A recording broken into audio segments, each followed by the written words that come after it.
What is going on, YouTube?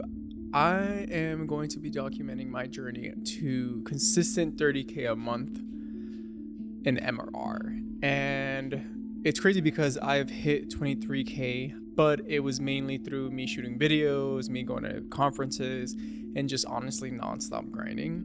And I'm trying to pull back, create more systems in place, have more of a marketing offer so people know that I can help with both YouTube organic and paid advertising, which is Facebook ads.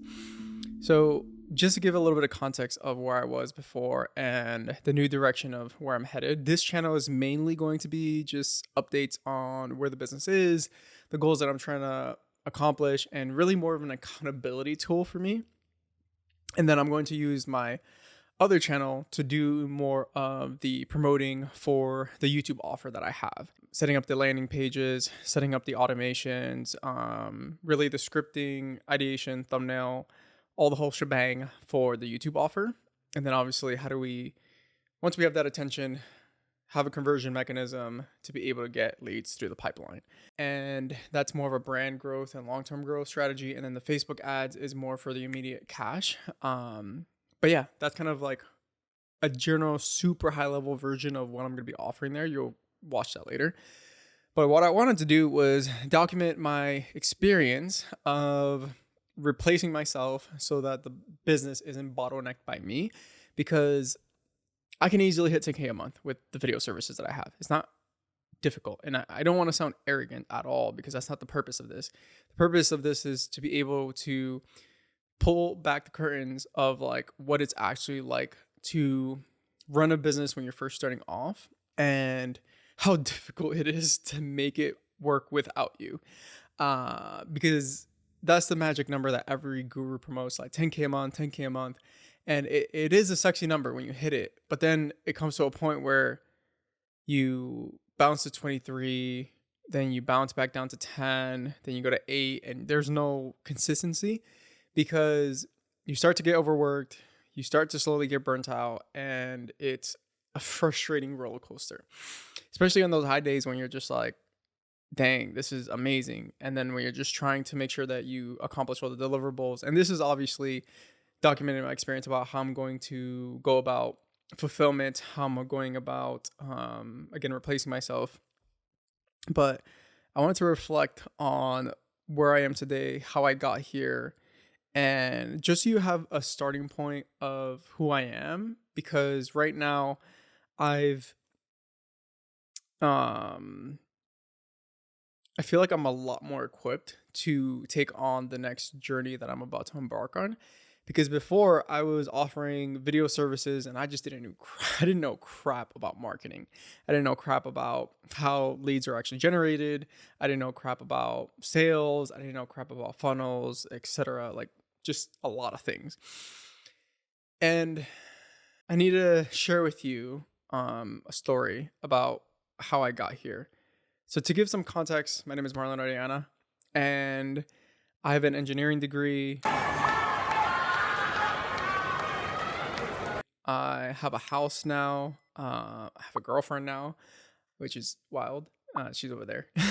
And it wasn't always like this, where back in 2015, I graduated college with my engineering degree, and then ended up going to work at a job at Nokia, which at the time was Alcatel-Lucent. Nokia bought us out. So technically, I was a Nokia employee halfway through. I ended up getting laid off from the job because my team of 12 got reduced to a team of 4. And I was one of the ones that, like, genuinely, honestly, like, that company was paying so much for me to do absolutely nothing. And it was amazing. Not gonna lie. It was heaven.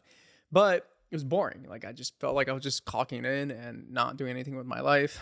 Met a girl on Instagram.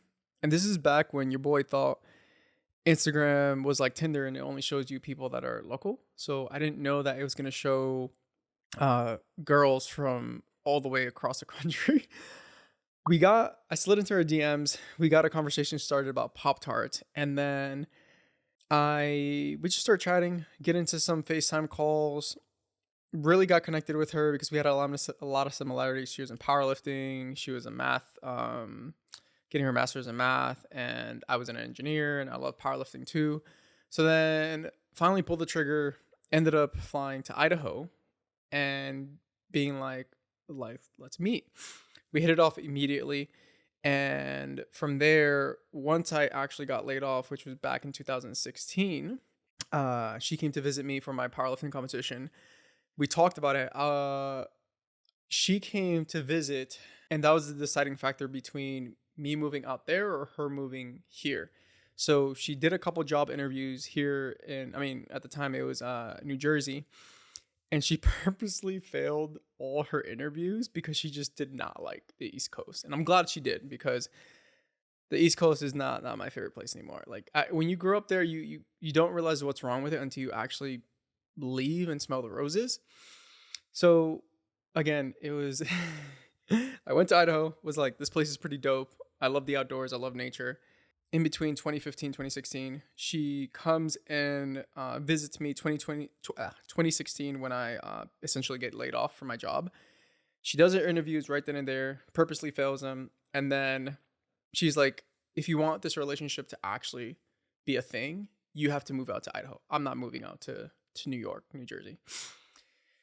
So I look at her, I look at my parents, and then I literally go down the stairs. My parents are eating dinner together, and I tell them, I'm moving to Idaho. Yeah, my parents did not like.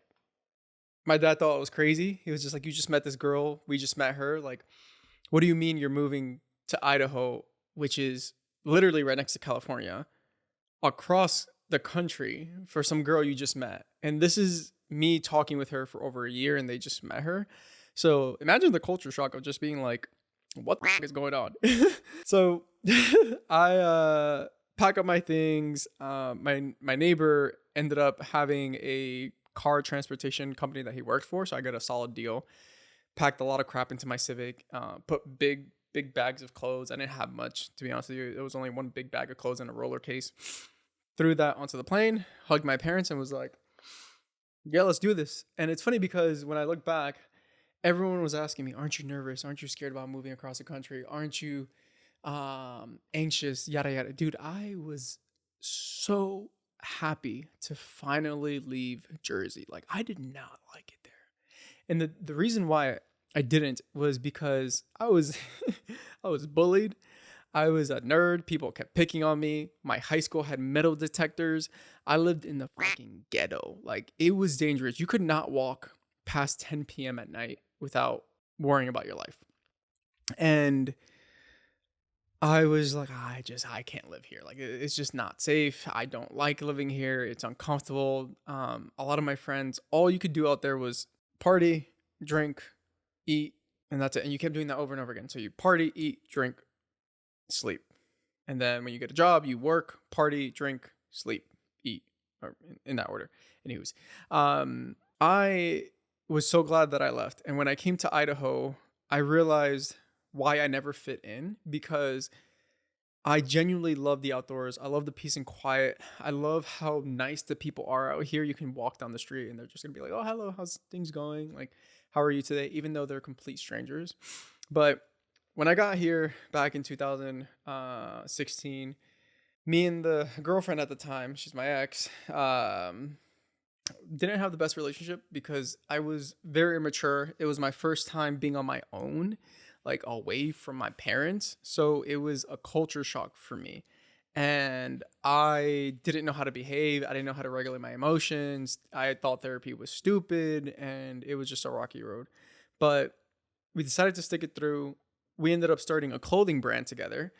And that's when she was just like, hey, you have a camera, like, why don't you do the marketing for us and I'll handle the clothes and, building a community and whatnot.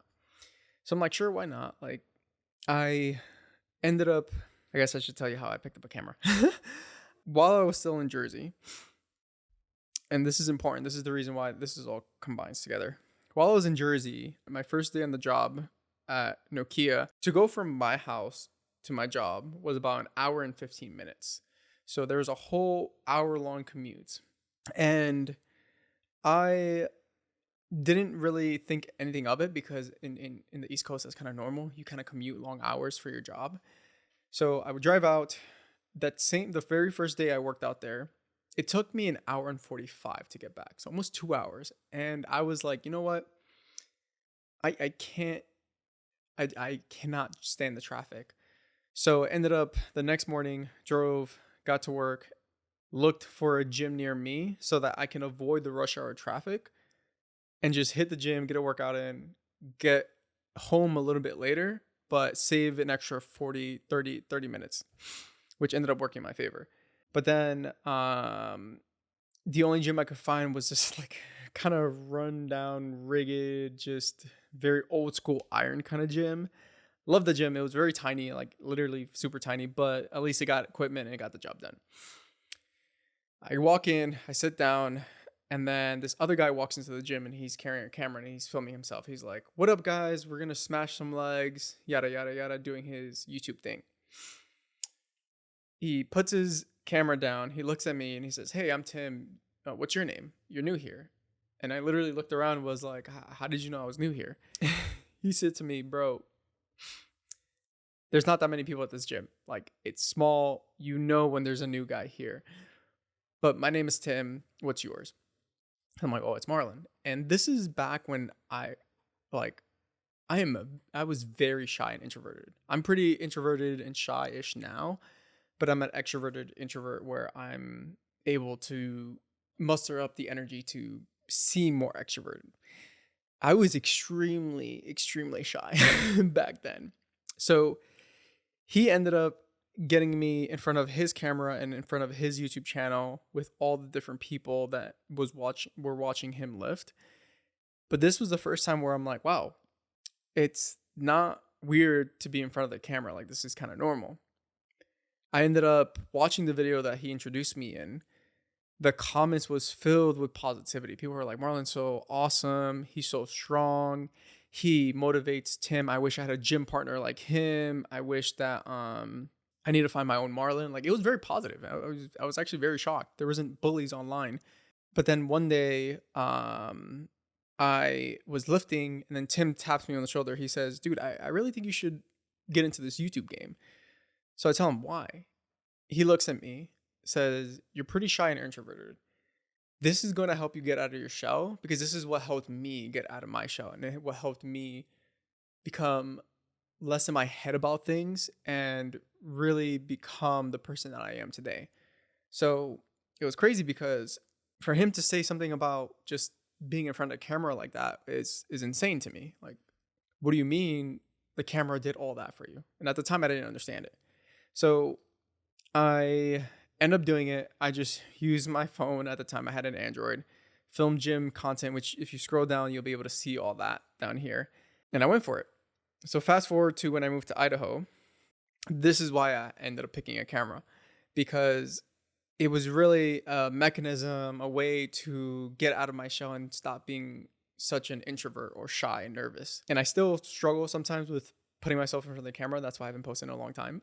But I'm doing it now. And now I have an amazing YouTube scriptwriter who's helping me organize my thoughts, plan them out so I can communicate the value in an organized fashion so that the viewer feels like, like I came to the right video and he explained it so well to me so that I can extract as much value from this video. So we start this clothing brand. I start taking so many photos for the brand.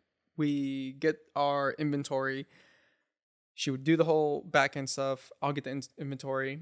I DM random girls on Instagram because it was like a female clothing brand. I should probably give that context before like everyone in the comments is just like, "What do you mean you started filming and taking photos with different girls?" So she started a female clothing brand. It was a sports wear. And I was like, okay, cool. We can't just keep using you as a model. Like all these other Instagram pages like Buff Bunny, Gymshark, all these other guys have a bunch of different girls repping their stuff. So I'm just going to reach out to Instagram and see who wants a free photo shoot, because the cool part, a lot of girls love taking free photos.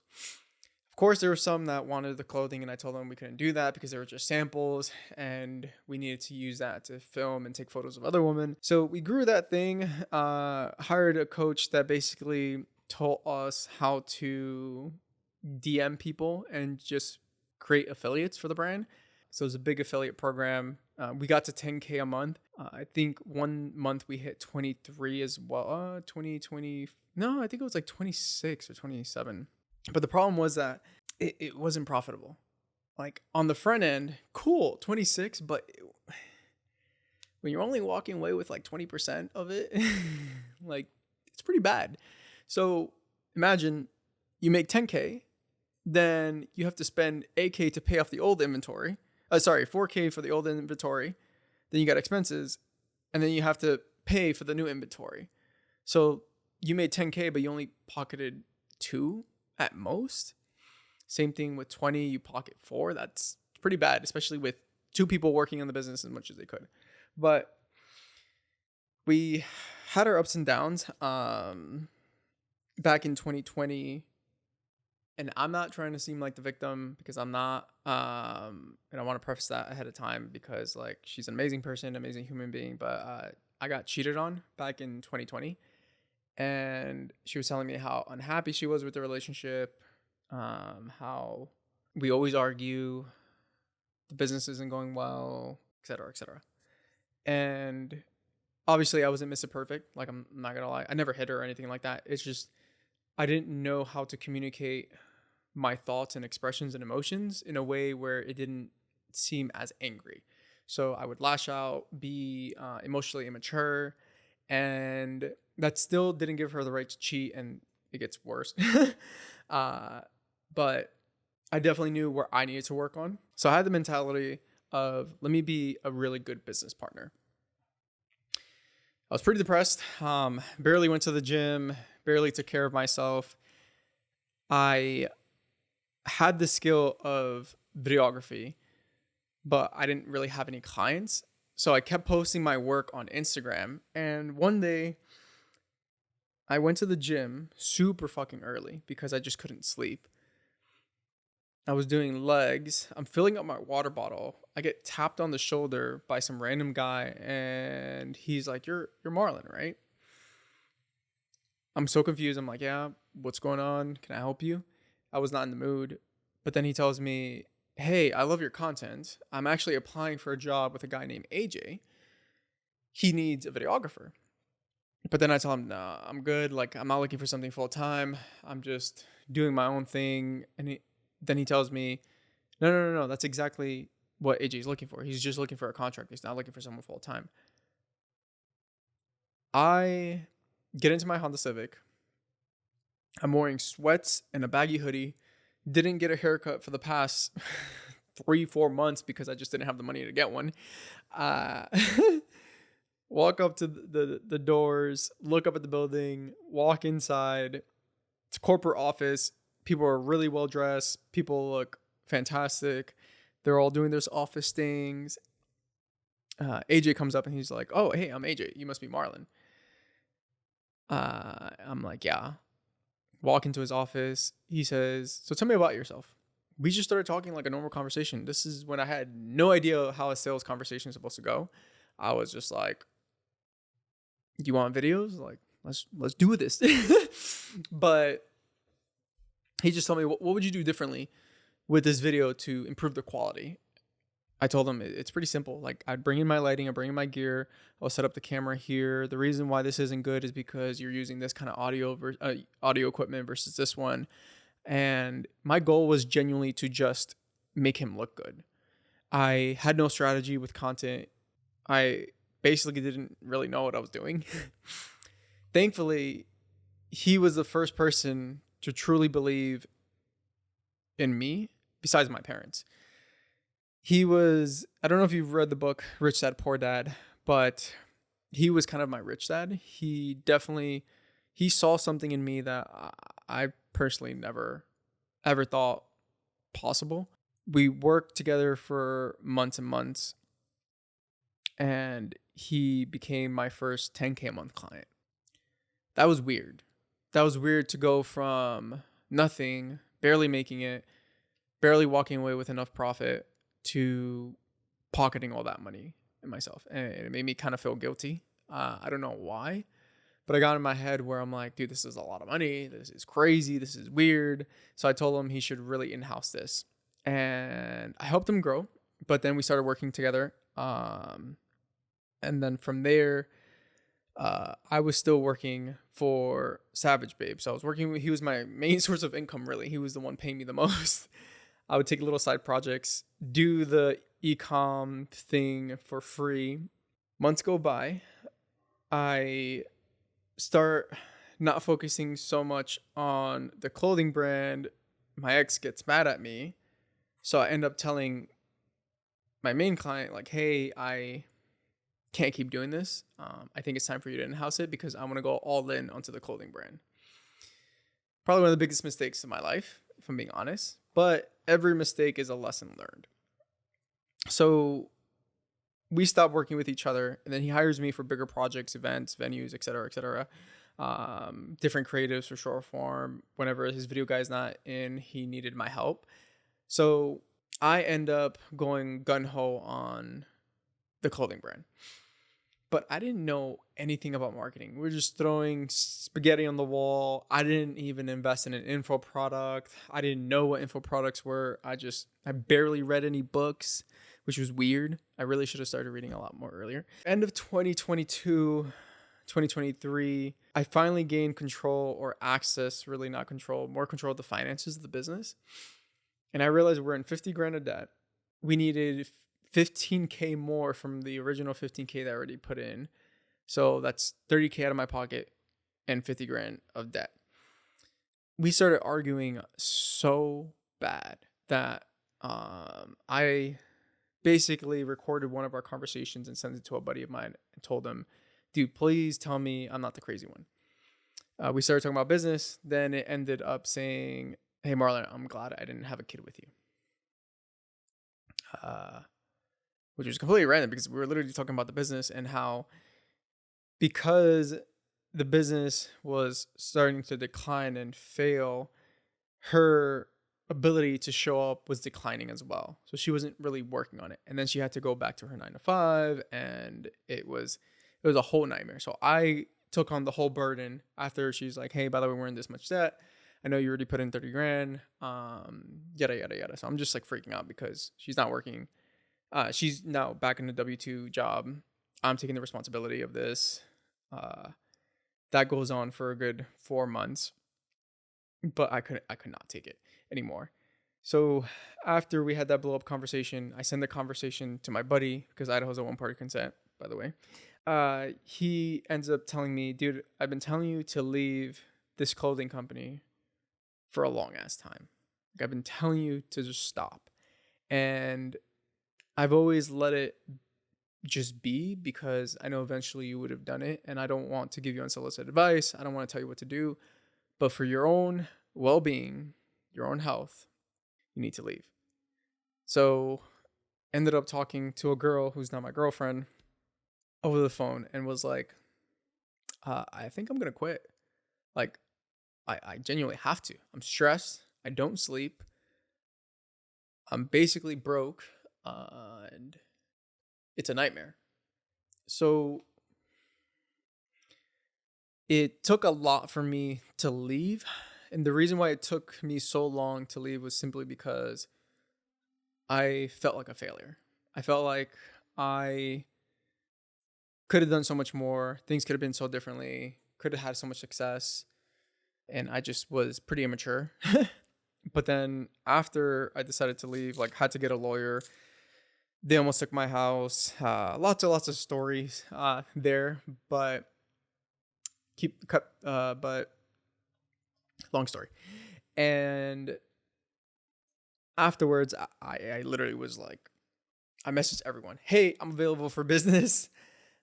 I can shoot your videos, I can edit, I can do X, Y, and Z, yada, yada, yada. Just started spamming people that it was free. Thankfully, because AJ had such a great experience, he kept referring me to his network, and one referral led to another. Another referral led to another. Eventually, I finally hit 10K, 12, 15, 23, and then once I hit that first 23K a month, it was weird because they were all based off big projects, so there was no consistent MRR. When I hit that number, it really messed with my brain because I went from not making a lot of money to all of a sudden just grinding, not really putting my nose up and just focusing on just doing edits and videos. But then when I saw that money hit my bank account, I was like, this is not good. It took my friend, the one who helped me get out, for him to tell me, dude, go buy yourself a truck. You earned it. I bought a truck, and I felt extremely guilty about buying it because I went from a Civic all the way to a nice Ford Platinum F-150. Very fancy, very, very nice, honestly. It messed with my head because I genuinely felt like I didn't deserve it. So my income started to decline. It went down to 15, 12, 8, 3, 1, 0. Because then the big project started to slow down. I didn't realize how much this quote that I have on my screen is really, really true. It's let me read it to you guys. It says, you don't have a business problem, you have a personal problem manifesting in your business. And it's true. But people don't tell you about business. It's two things: understanding who you truly are, accepting that, leaning into what you want, and overcoming the limiting beliefs that you have within yourself. Plus, being able to communicate to others, to the marketplace, to clients, video. Being able to communicate your value is by far one of the most, if not the most highest level leverage skill, because I've always sucked at reading and writing, and it was a big ass insecurity of mine, which is weird because most of the stuff that I want to do now is script writing. It held me back a lot, and it held me back from putting myself in a position where I'm like, I need help, and it's okay to get help. Again, back to where I thought therapy was stupid and it was useless, yada, yada, yada. I love therapy now. But being able to humble myself and say, I don't know what I don't know. Let me actually pick up a book and learn. Ever since that happened, things have been going progressively much, much better. And I learned so much about business. I learned so much about marketing, learned what not to do, what to do, understand what it takes to go from 0 to 10, 10 to 20, 20 to 40, 50 and above. And I did get overwhelmed at one point with the information because I kind of uncovered 10 steps ahead versus focusing on the first 4. And then now I know the next 20 steps that I need to take, and I need to ignore those because those aren't a problem just yet. One quote that one of my clients said, he said, most people focus on the solution and just want to read and learn about it, but they don't take the first few steps to create the first problems that you know the solution to. So create the problem, figure out the solution, create the problem, figure out the solution. That's kind of what business is, honestly. People always create the problem first and then figure out the solution. People are just constantly trying to figure things out. And it's crazy because like my client who I look up to a lot, the one who paid me a lot, and then my other clients, once I actually sat down with them, we would travel a lot. So we would just have normal conversations. I've always humanized them, but then the more I hung out with them, the more human they seem to me, in the sense of they make so many mistakes. Like it's crazy. And I ask them questions that I know now, and they're like, yeah, I didn't know that when I first started, but now I know. But it makes me laugh because they were so fearless and knew it was going to work out in their favor, regardless of how they felt. So that leads me to today, where I want to do less filming, less video, less traveling. I've been to Belize, I've been to LA, Texas, New York. I've traveled so much for video, and it was fantastic. However, I'm in a period of my life where I'm like, I want to make digital money and stay home. A lot of my clients just see me as a video guy, and getting out of that position to show them that, hey, I know marketing has been an interesting challenge. And that's where I'm using this new YouTube channel for. But I want to humanize myself in the sense of like showing non-clients, just regular people in regular people. And when I mean regular people, I mean just not my millionaire clients, just to show you that I'm just a human being figuring things out too. And it's okay to take risks. It's okay to put yourself out there. It's okay to, I already said make mistakes, but genuinely understanding that you will eventually figure it out, as long as you create the problem, find the solution, create the problem, find the solution. So don't get too much stuck in the road. And this is more for me than it is you. Don't get too much stuck in the road of figuring out what the next 20 steps are, or even 30. Do what it takes to just create the first 10 problems, and then you'll figure out the rest. But I guess that was episode 1 of me figuring out how to slowly remove myself from the business, scale up, and deciding on the next steps forward. So I hope you enjoyed the video. See you next week.